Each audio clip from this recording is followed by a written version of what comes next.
नमस्कार दोस्तों, आज के हमारे इस वीडियो में हम आपके लिए सावन महीने की भोलेनाथ की एक बहुत सुंदर कहानी लेकर आए हैं। एक समय की बात है, इसी गांव में एक बुढ़ी अम्मा अपने बेटे के साथ रहती थी। माँ बेटे बहुत मेहनत मजदूरी करके अपना गुजारा करते थे।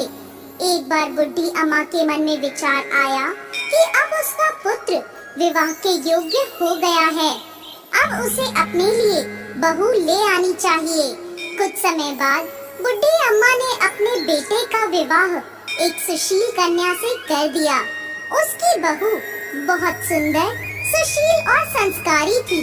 वो नित्य प्रति जल्दी उठकर घर की साफ सफाई कर स्नान आदि करती और भगवान शिव का अपने घर में ही पूजन करती।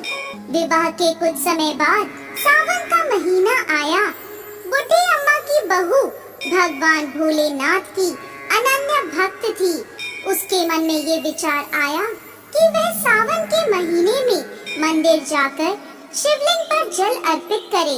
अपने मन में आए विचार को उसने अपनी सास से कहा, माता जी, सावन का महीना शुरू हो गया है, मैं शिव मंदिर जाकर पूजा पाठ करना चाहती हूँ, शिवलिंग पर जल अर्पित करना चाहती हूँ। लेकिन बुढ़ी अम्मा ने उसे मना कर दिया और कहा, घर में ही पूजा कर लो, मंदिर जाने से समय बर्बाद होगा, इतने समय में घर का सारा काम हो जाएगा। ये बात सुन बहू उदास हो गई, लेकिन कुछ नहीं कर सकी। उदास होकर घर के कार्यों में लग गई। उस दिन उसने कुछ अन्न जल ग्रहण नहीं किया। अगले दिन बहू कुएं से जल लाने गई। रास्ते में उसने देखा गांव की दो लड़कियां पूजा की थाली सजाकर मंदिर की ओर जा रही हैं। उसने उन्हें रोका और पूछा, तुम सब कहाँ जा रही हो? तब वह बोली, सावन का महीना शुरू हो गया है, हम सब भगवान भोलेनाथ का पूजन करने मंदिर जा रहे हैं। ये सुन वह फिर उदास हो गई। लड़कियों ने पूछा, आप क्यों उदास हो गई? तो वह बोली, भगवान शिव मेरे आराध्य हैं, लेकिन मेरी सास ने मुझे मंदिर जाकर पूजा करने से मना कर दिया। तब लड़कियां बोली, आप चिंता मत करो, हर रोज इसी समय पानी भरने आया करो और हमारे साथ मंदिर चलकर भगवान शिव की पूजा कर उन पे जल अर्पित किया करो। तब वह बोली, लेकिन मेरे पास पूजा की कोई सामग्री नहीं है, घर से लाऊंगी तो सास को पता चल जाएगा। तब लड़कियां बोली, कोई बात नहीं, आप हमारी पूजा की सामग्री से पूजन कर लेना। ये सुनकर वो बहुत खुश हुई और रोज उनके साथ मंदिर जाने लगी, जहाँ वो शिवलिंग पर जल चढ़ाती और भक्ति भाव से भोलेनाथ की पूजा करती और उनसे कहती, मैंने अपनी सास से ये बात छुपाई है, इसके लिए मुझे क्षमा कर दीजिएगा। ऐसे ही पूरा सावन का महीना बीत गया। सावन के अंतिम दिन उसने सोचा, पूरा महीना मैंने इन लड़कियों की पूजन सामग्री से पूजा करी है, आज तो मुझे अपना कुछ भोलेनाथ को अर्पित करना ही चाहिए। ऐसा सोचकर उसने अपनी नाक से सोने की नथ उतारी और उसे धोकर शिवलिंग पर अर्पित कर दिया और पूजा कर घर आ गई। घर आकर वो अपनी सास से नजर छुपाकर इधर उधर घूम रही थी, क्योंकि वो जानती थी कि उसकी नाक में नथ ना देखकर सास जरूर पूछेगी कि नथ कहाँ गई। ऐसे ही दोपहर हो गई।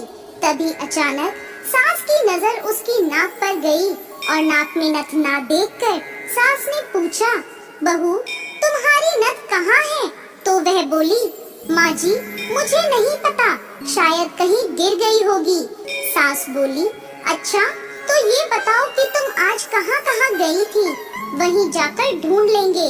बहू बोली, मैं सुबह पानी भरने गई थी, तब तक तो मेरी नाक में नथ थी, इसके बाद मैं उपले थापने गई थी। सास बोली, चलो वहीं चलकर देखते हैं। दोनों वहाँ पहुँचे जहाँ बहू ने उपले थापे थे। सास ने बहू से कहा, चलो अब ये उपले तोड़कर देखते हैं। दोनों सास और बहू उपले तोड़ने में लग गईं। जैसे ही दोनों ने उपले तोड़े, दोनों के उपलों में एक एक नथ निकली। सास बोली, नथ तो एक ही थी, ये दो कैसे हो गई? इसके बाद सास ने एक एक कर सारे उपले तोड़ने शुरू कर दिए।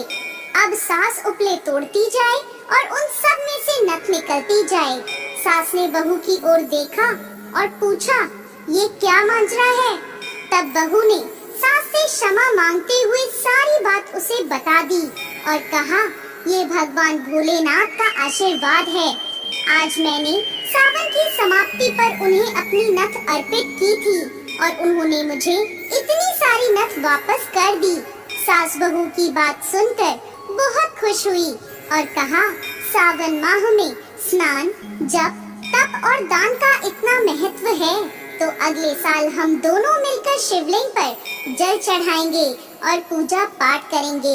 अगला सावन का माह आने पर दोनों सास बहू ने नियम से सावन का स्नान किया, पूजा पाठ, जप तप किया। भगवान भोलेनाथ की कृपा से बुड्ढी अम्मा का घर अन्न धन के भंडार से भर गया। बहू को एक सुंदर पुत्र रत्न की प्राप्ति हुई। हे भोलेनाथ, जैसी कृपा बुड्ढी अम्मा और उसकी बहू पर करी, वैसे ही इस कहानी को कहते, सुनते और हुंकार भरते सब पर करना। जय भोलेनाथ।